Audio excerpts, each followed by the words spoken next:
This is gonna be a fun job. We've got inbred Jed, Chad, Dover here. So these folks are gonna be building a shop right here. So all these nice furs coming down, we'll be able to fall everything here. So hopefully you'll be able to do a nice video showing all the fundamentals of tree felling, the various types of notches, try to be educational and fun. So I want to be really thorough, so check it out. This is a diameter tape. I'm going to get the diameter at breast height, DBH they call it, of every tree. And then this is a forestry laser, so I'll be shooting the height of all the trees. So I'll put that in so you know exactly how big these trees are. And so you know I'm not just guessing on my numbers. Yeah. So this first tree is 145 feet tall. Yeah, that's a tall one. It is 31 inches in diameter. All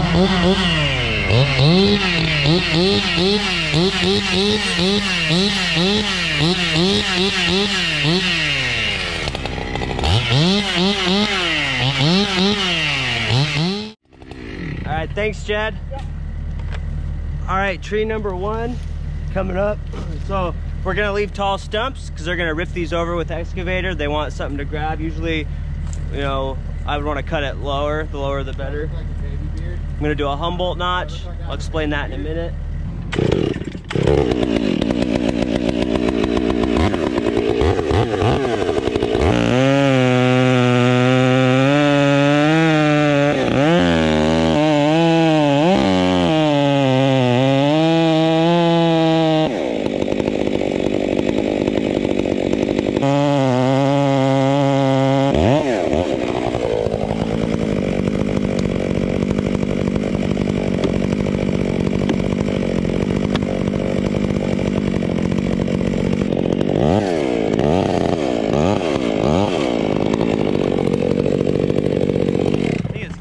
Yeah.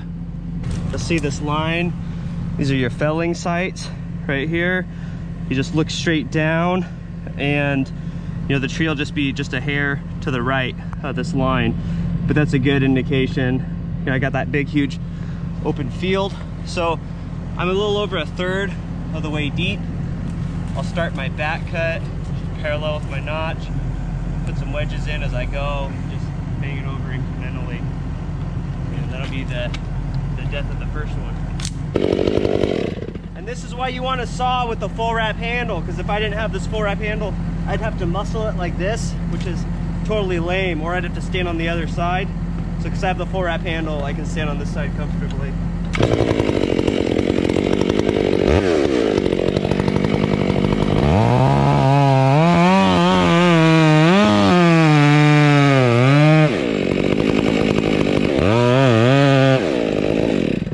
You can do is you take your wedge and you just barely stick it in there, and if the tree starts to sit back, you'll see this wedge lift up, and if the tree starts to go the right way, hopefully the wedge will just fall out. So if you just put it barely in there, I'm gonna tap it in just to be safe, but that will work too.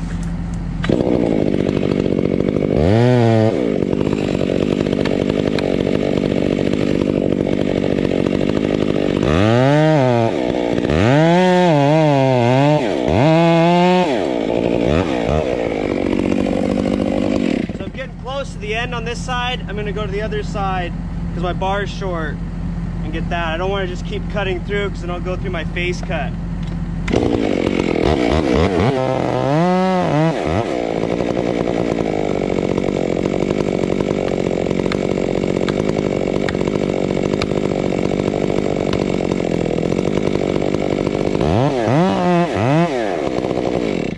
Now that this side's done, I'm really close to the face. I'm going to come back here because I want to be uphill from this thing when it goes. So now I'm going to finish it off.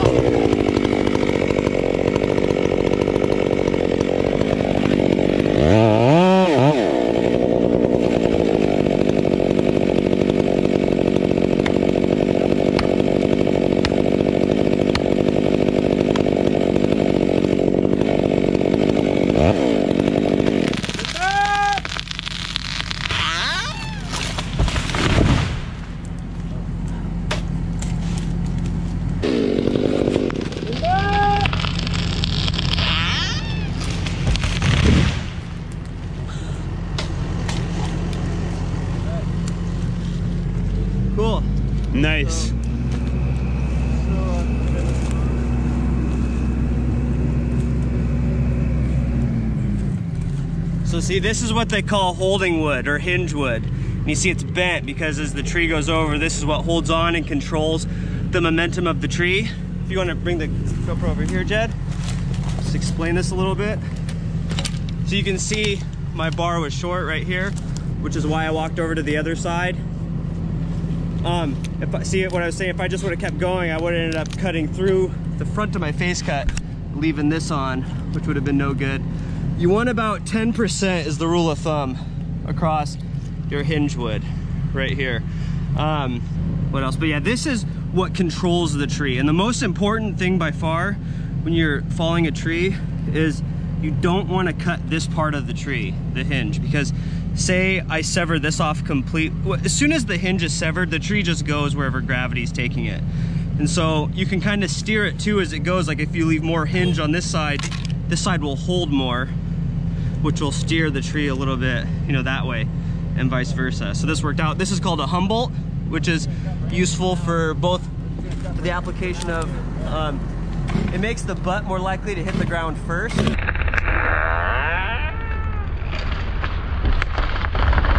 So it's more likely to hit the ground, the butt first, rather than digging the tip into the ground. And also it makes the butt square. If I did a conventional notch, that would eat into the log.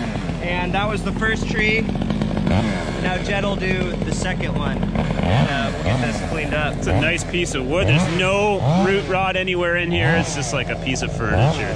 Yeah, right on. Anything else you want to add about the Humboldt, Jed? No, it's a good explanation, I think.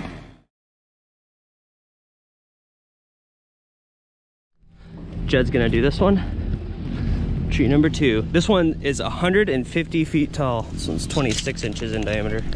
I want to try to cut a gapped face in this fir, which is I think what the old time timber cutters used to get really big trees over. And my understanding was because the compression has to go somewhere. As that tree leans this way, all the compression is stacking up on the front part of the hinge.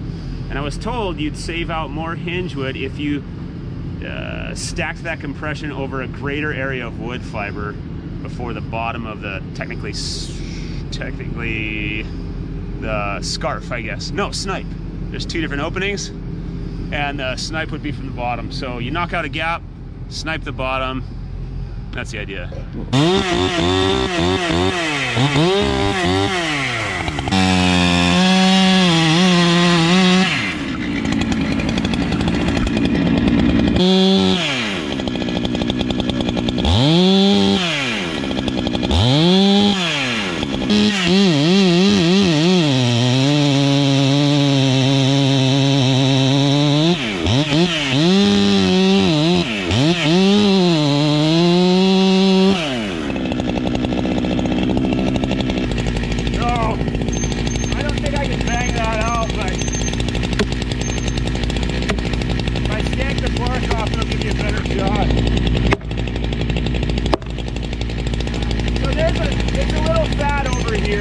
Yeah, you should always clean all the,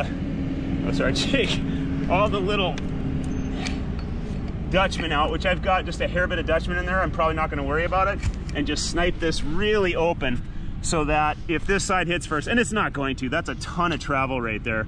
But when you have really clear grain like that, you don't have to bang your guts out. Even a Mondo gap like that will pop right out. And that's really the best face, I think, that you can have.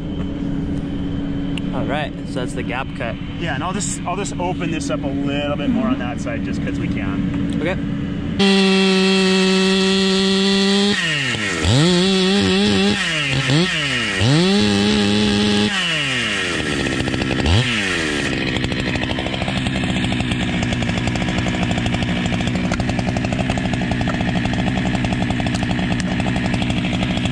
Now we're pretty wide. If you want, go ahead, take a big old snipe off of it.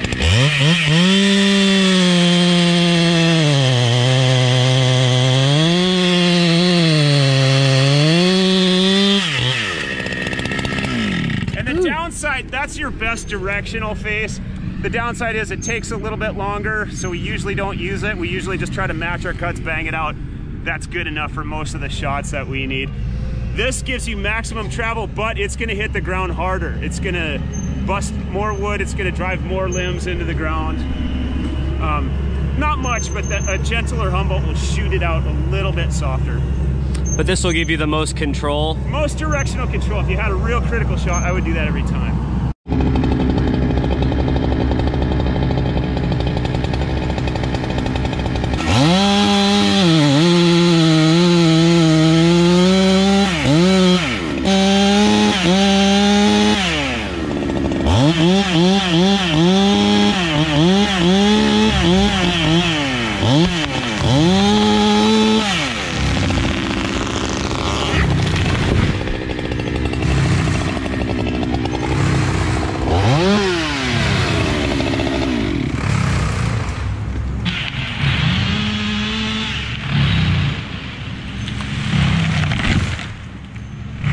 What's interesting to me is most of the limb weight was away from the house over on that side. So that would make that the compression side of the hinge. Also, this is in compression as the tree goes over. And this fiber is stretching and this is scrunching up really tight. And so I was taught that that distributes the compression over a greater amount of wood fiber, which is preferable, and that this would indicate that. So this actually pulled wood as it left, it stacked up, and then as it finally hit the ground and ripped away, it actually took some of this on the tension side.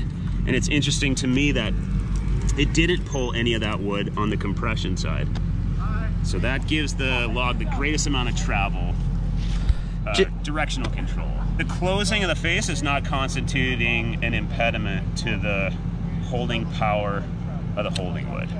Once the face closes, you're breaking off all your holding power. And how deep do you want to go when you're cutting a face cut? I stick to a third. You know, this was a head leaner. It leaned at the shot, you know, so yeah. No banging wedges, just letting it go pretty much.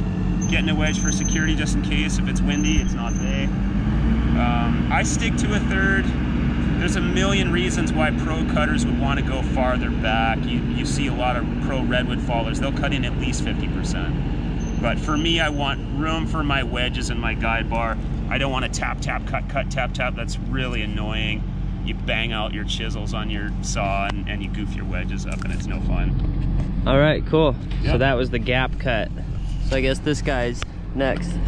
Tree number 3. Number 3, this one is 149 feet tall, 29 inches in diameter at chest height. I'm gonna do a conventional face cut, conventional notch, and this is the most common notch that people use to drop trees. The benefit to this is that for a lot of people this is the easiest one to cut because using gravity, the weight of the saw, it's easier to push it through, especially if your saw's dull. You know, that's a good way to do it. A lot of times I'll do a conventional when I want to get as low as humanly possible, because that will give me the most wood to work with. So I'll do a conventional because you can get it lower than if you cut a Humboldt, you got to leave a little bit taller of a stump. So if I want to get as low to the ground as possible on my cut, I'll do a conventional. The main benefit of the conventional notch, the reason most people use it, it's easier for most people to cut it that way. And it works just fine for, you know, aiming and everything like that. So, I can think of this tree leans the right way too, so I'm just going to go a third of the way in and shouldn't need any wedges or anything. When I'm doing this, I like to, you know, figure my depth, and I like to dog in at a third, and that way I can just rotate the tip of my bar. I don't want to be jiggling my saw a whole bunch when I do this, because then I'll have inconsistent wood in the center. It'll be harder for me to speculate what exactly my wood looks like inside the cut. So just dog it in where you want it and then rotate it, more or less.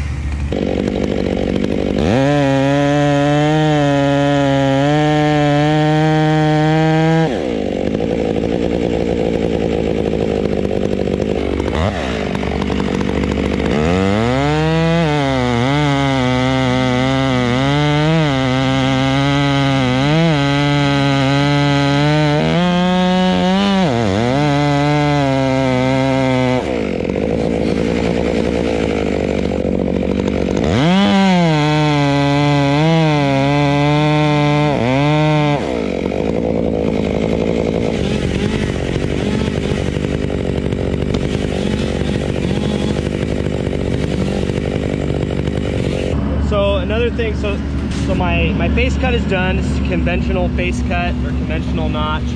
And you see how my corners meet up? Say I cut in and I had like a curve here and the face cut went here. Well, that would be called a Dutchman, and which is super dangerous because, well, once that little gap closes, the hinge is likely to break, and for all sorts of reasons, a Dutchman is dangerous and bad. You want to make sure that your corners match up. It's a really common mistake. Sometimes people make their cut and they go, oh, that's good enough, but it's deceptive because you're not really aiming where you think you are if you've got that Dutchman in there. You have to clean that up.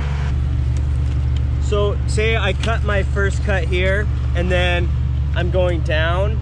If my bar is going past it, if that makes sense, that is worse. So I could cut it and I could end up here, or I could cut it and I could end up further back. It's better. Here. Yeah, it's better if I end up here because that's cutting it short rather than long. Because if I cut it here, I can always bring my saw up and I can take more off. But if you go too far that way, now your directional cut is completely, it's aimed right at the house. Yeah, it's aimed in a different direction. So always keep in mind, it's better to be short than long when you're trying to cut this because you can always keep adjusting it. But eventually you do want it to look like this where your corners match up with one another. It's a nice face. Thanks, man.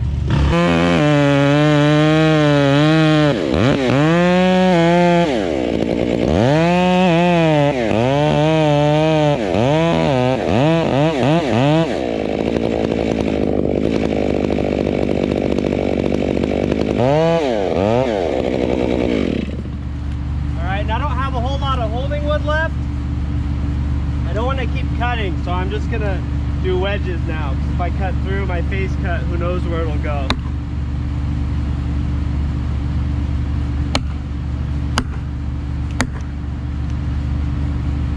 So it's starting to go. Yep, here we go.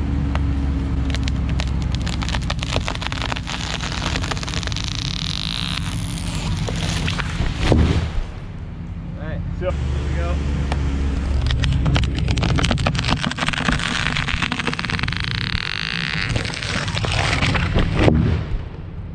Worked out pretty well.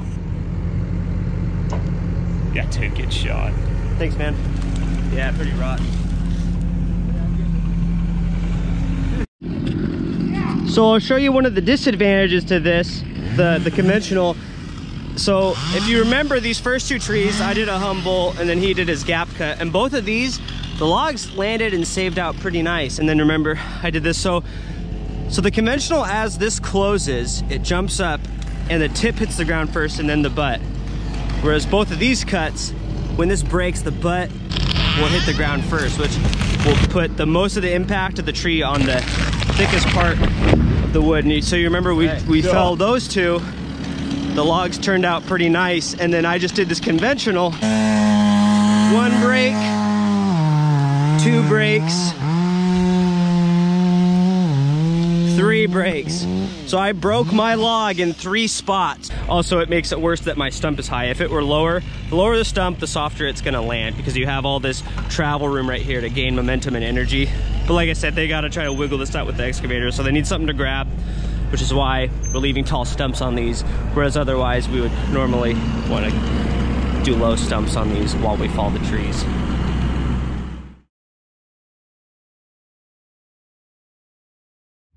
All right, this is tree number 4.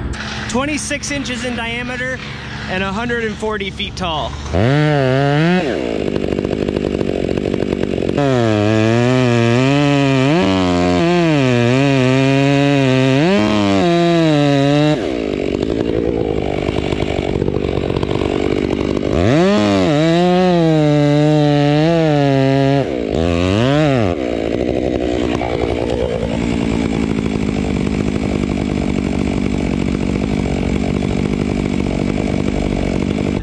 Cut or the plunge cut, and the purpose of this is a useful notch to know, because the purpose, so you probably have heard of barber chairing. You know, as a tree falls over, too much pressure on a tree, you know, probably leaning the right way can cause the wood to fracture and split, and this is something to really worry about, especially with like weaker wooded, softer trees like cottonwood and alder and stuff.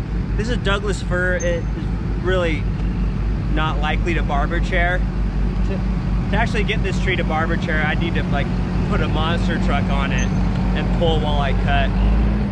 Wood's really solid, but it wouldn't be the world's best tree felling video if we didn't talk about all the cuts we could think of. So this is the bore cut, and what this does is I'm gonna plunge in, I'm gonna get my hinge wood set, and then I'm gonna cut straight back. And what that will do is it'll allow the tree to hold on, the fibers on the back will hold the tree in place for as long as possible. That way when I sever it, the whole thing will fall over without barber chairing. The reason I don't do it that often is because as you're making your back cut, you know, once the tree starts to go over, it starts to tip over slowly, and you can watch it from the back, and you can, you know, kind of guide it. You know, if you cut more wood on this side, the tree's gonna steer a little more this way. Cut more wood on this side, the tree's gonna steer a little that way. And as long as you don't cut through your holding wood, you have a little bit of control as it goes down. Now with the bore cut, while it's true that you mitigate the, you know, the potential problem of the barber chair, you don't have as much control, because once you get it set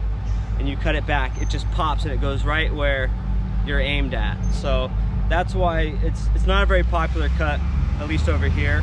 So but I'm gonna do it, and you're gonna see how the bore cut's done. It leans pretty well in the direction that I want it. And so you got to think, if a tree is leaning heavy, you know, there's a lot of pressure on that stem. When you stick your saw in the back of it, you know, that too much force can cause, you know, can cause it to barber chair, which can make for a really dangerous situation. I'm gonna plunge in, and I'm gonna try to do it right here and leave in my, get it cut to about 10% holding wood, and then work my way back.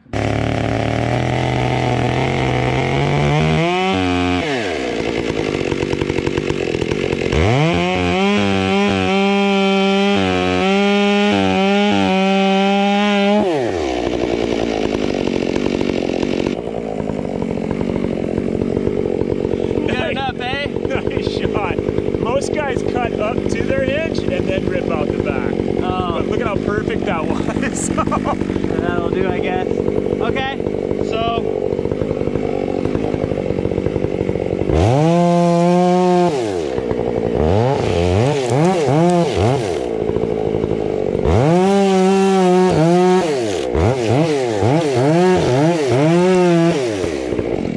So this back strap will hold a lot of weight, and the theory behind this is that all of the weight will be released at once instead of incrementally, which might cause a potential for, you know, fracturing and barber chairing and stuff like that. So I'll just zip right through it. This thing should just fall where it's cut up to, and that'll be that.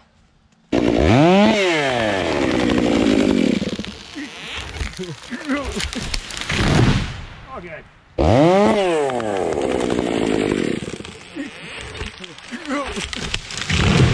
Oh, good. All right. So that was the bore cut. Hey, that worked pretty well. Yeah, one caveat on that. You can bore in a little bit behind where Jake was, like come into a real safe spot in here.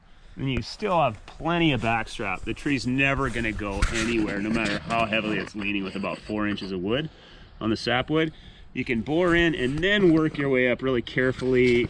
Take your time on the far side, dog in, work. But that would have made more sense. The way you did it was way more manly. And yeah, that would have made more sense. But you know, I don't use it, so I really shouldn't. Yeah, and it's worth noting, so the wood back here, so this would be tension wood, and this is compression wood. So you can imagine the wood holding here, it's like a guy wire, and this over here is like a prop. A little bit of wood here is way, way stronger than a little bit of wood right here. So a little bit can hold a lot right here.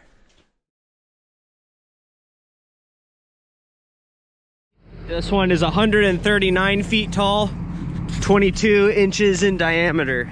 Well, kind of significant side lean to the house. If I hold this string right in the middle of the stump, I can see that it clears the string about 2 feet toward the house. See if I can get that. Yeah, I don't know. Yeah, I don't know. But what are you saying?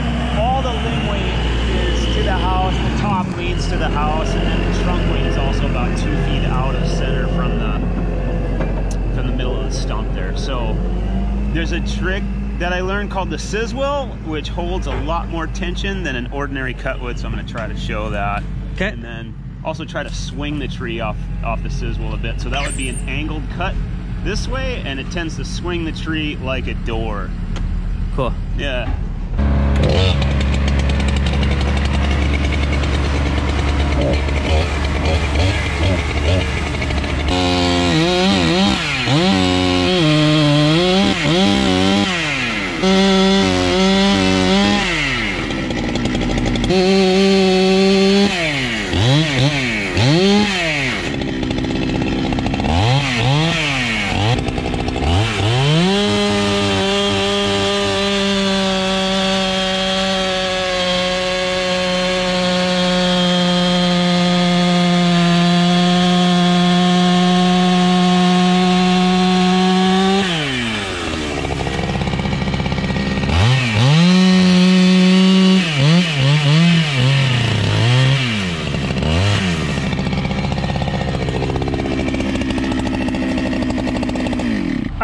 I cut a bit of a Dutchman there on my first cut. It's because I wanted to miss on the Dutchman side. You do not want a gap on your compression side because the tree can fail in torsion. You want to pinch here. You actually want to stack up compression here and not let the compression. This is why you don't do a full gapped face.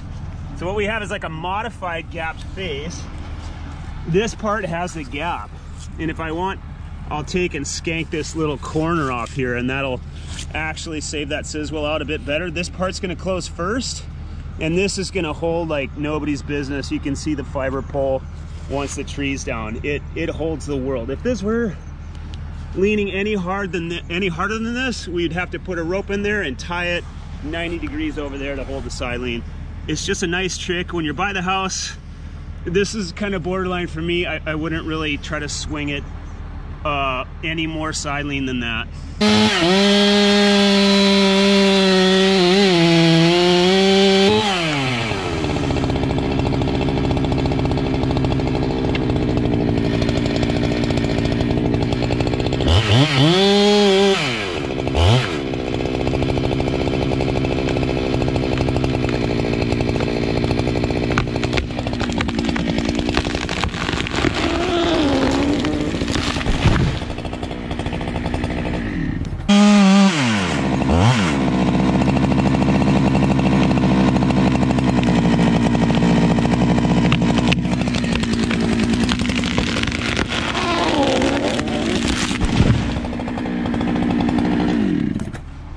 There's all the side leans stacked up, and you can see we pulled fiber down to the bottom of my cut there.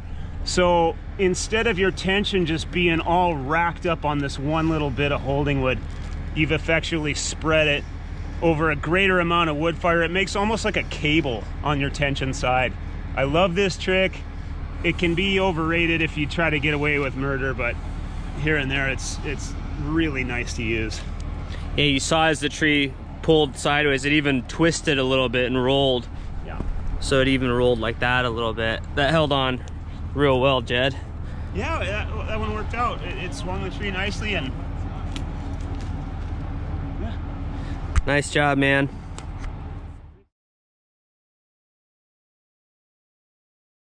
Coming up, tree number 5. And I'm gonna set a rope in this one and show you how to pull a tree over with a rope. Pretty simple stuff. I'm gonna set it with my throw ball. So I'm gonna take this, I'm gonna set a rope. I don't need to set it crazy high. I'm just gonna set it about 35 feet up this spur right here. We'll have loads of leverage with the skid steer. So this is the safest way to take down a tree, by just setting a rope to it. Like that. Yeah. Take my rigging line. Carabiner off because I don't want that to get stuck. And all I'm going to do is I'm just going to twist the rope. That's a half hitch. I'll do that like, I don't know, 5 times or something.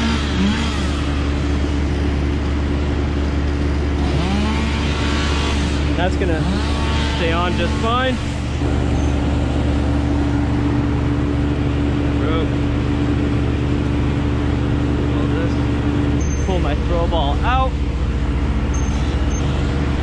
and we're we're just gonna tie a running bowline.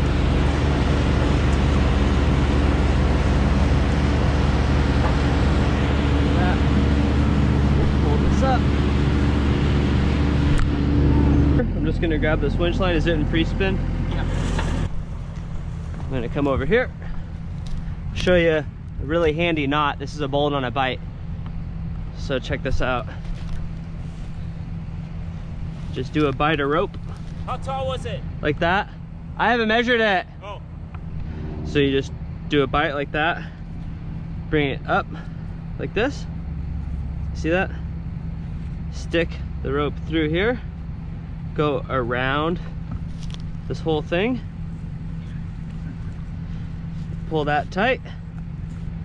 And that's a bolt on a bite. Really useful. You can put a lot of weight on it. It'll come right off when I'm done with this. Just gonna clip this guy here. Go ahead, Dover, pull it tight. We don't need a ton of pull. This thing doesn't really lean back that hard. So we're just gonna snug it up. Yeah, it feels good, man. Just taut. When you're pulling something over with a rope, you don't want to put a whole bunch of pressure on it right away. You just kind of want to hold the tree in place while you're getting cut up. If you put too much force on it, you can prematurely break the piece, you know, off of the stump. So we're just gonna get it snug.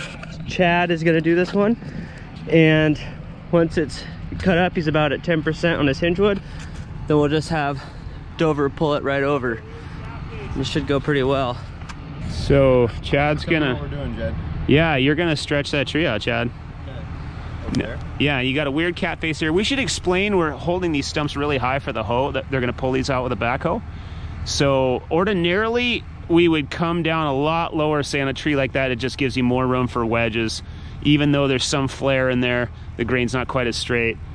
A bit of a cat face here. It's nothing to be concerned about. And then he's gonna cut it up here anyway. Chad, what do you think? Right in there, bud? Up there. So yeah, we got a rope on her. It may go just off a little wedge bang. So see how this works out. I think you're deep enough. Yeah.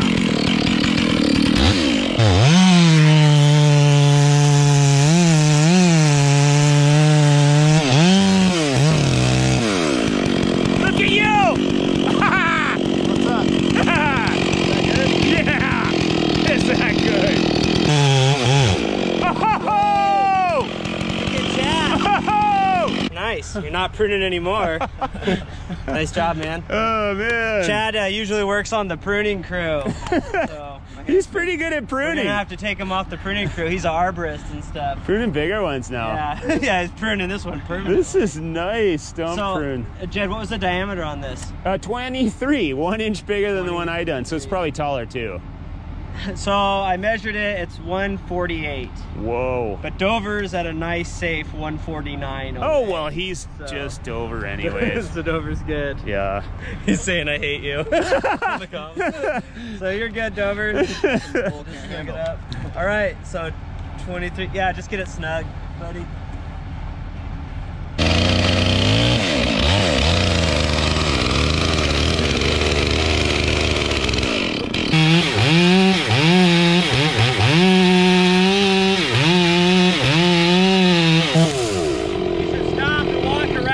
At it on the other side.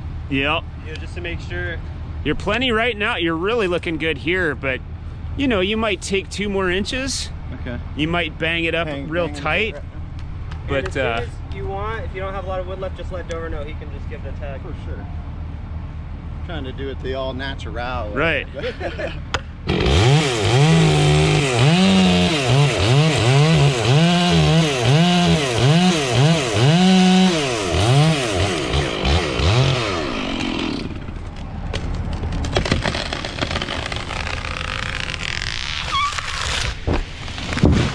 Nice shot, dude. Woo.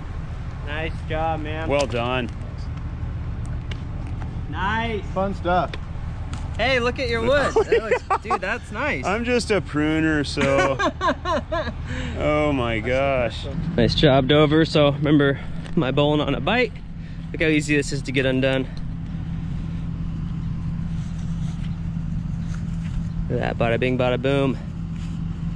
Nice job, buddy. Done. All right.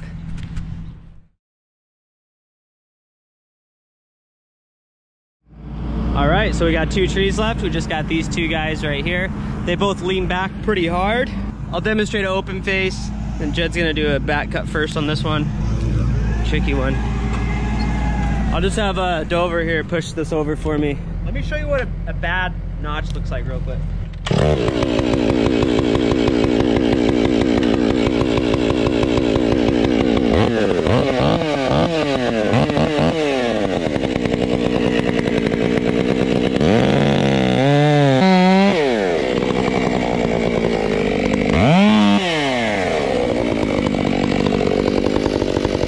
Okay, so this is an example. This is a bad face cut. This is bad because the depth is okay, but you see how narrow this opening is right here? So this thing is going to close, and once this closes, this tree is just gonna have moved a little bit, and it's gonna be mostly standing upright.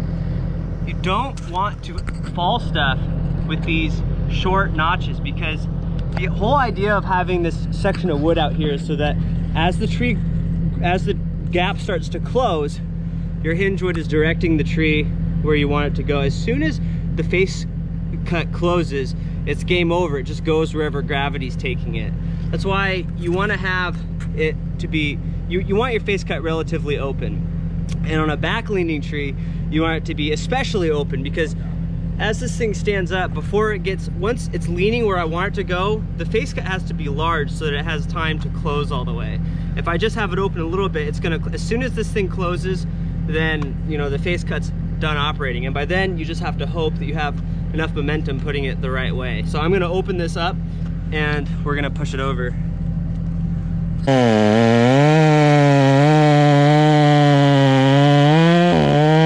So this is what we call an open face.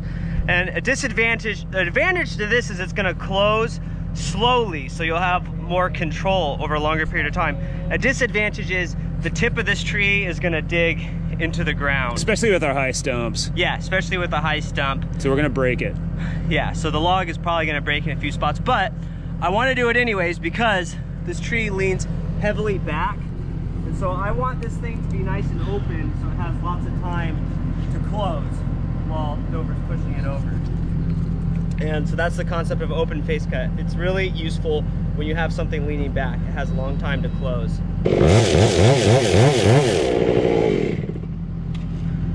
So I'm cut up to where I want to be. I'm gonna that another smack.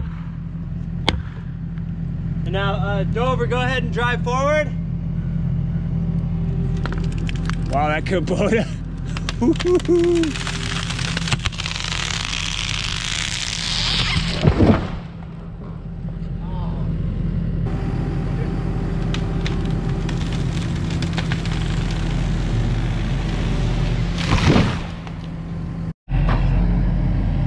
I was a little high on this side, but it all worked out the same. But you see what I mean? The face cut had a long time to close. If it would have been, what would it be, narrow or shallow or something? Narrow. If it would have been narrow, it would have closed as soon as you pushed it, and then it could have broken and gone who knows where. So when they lean back, it's nice to have, you know, a lot of room to work with. Yeah. So that was the open face. And let's get this cleaned up. Missed another nail, Jake. Those black marks are usually nails in there. Maybe there was a fence right here. Weird. All right.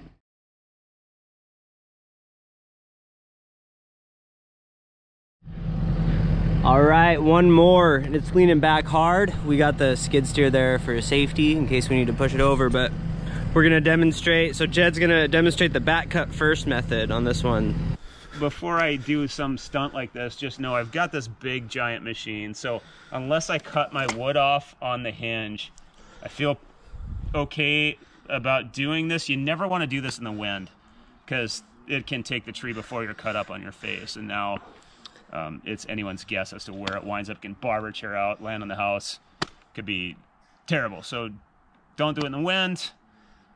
Don't do it if you're just starting out and cutting. You can do it when you're comfortable with the more traditional stuff, I think. So this tree leans back hard, and you know, usually you'd come in and you do your notch first, but the problem is with all the weight being displaced back there, as you do this, you're losing this tension wood right here. So the tree wants to sit back naturally. So if you go too deep, obviously the tree's gonna start to go over.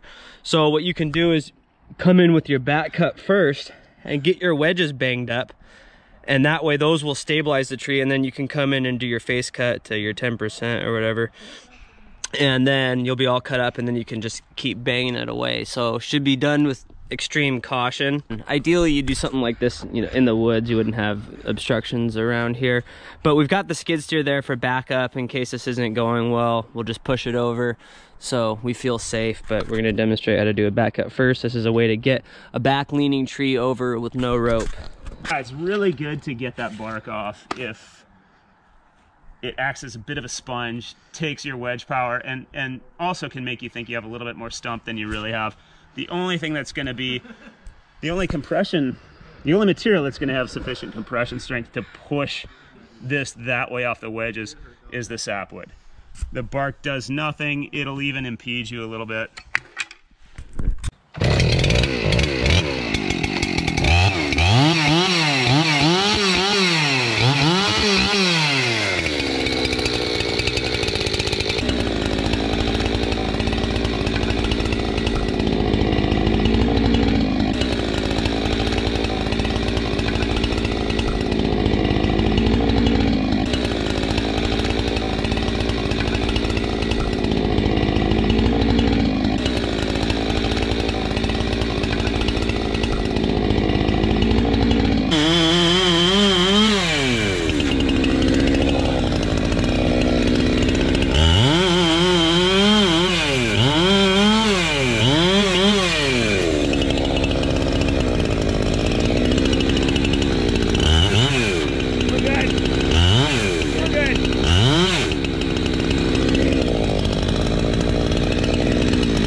Nice job, Jed. Hey, nice job, Jed. Thanks. Yeah, Jed's the man. Not the man, definitely. Good job, man. Rookie on that technique. So we saw a whole bunch of cuts today. Good job, everybody. Good job, Jed. That was, yeah, you did really good. You too, Chad. You did good. So did Dover. Good job, Dover. What? That 5-pounder is too much action for me. I cannot swing that thing. We used a mini sledge. Yeah. It looks pretty good to me, man. So that's it. Hopefully everybody learned something from that. That was a fun day. We got one more tree to clean up and then we're out of here. Saw all kinds of cuts. I think that's about it for all there is to know about, you know, felling trees. I don't know about that. That's all this rookie knows. Now you're first. That's all we know, Yeah. I should say. Well, nice job, guys. That was awesome. All right, good job, Dover. All right, that's it. That's it for the world's greatest tree felling video.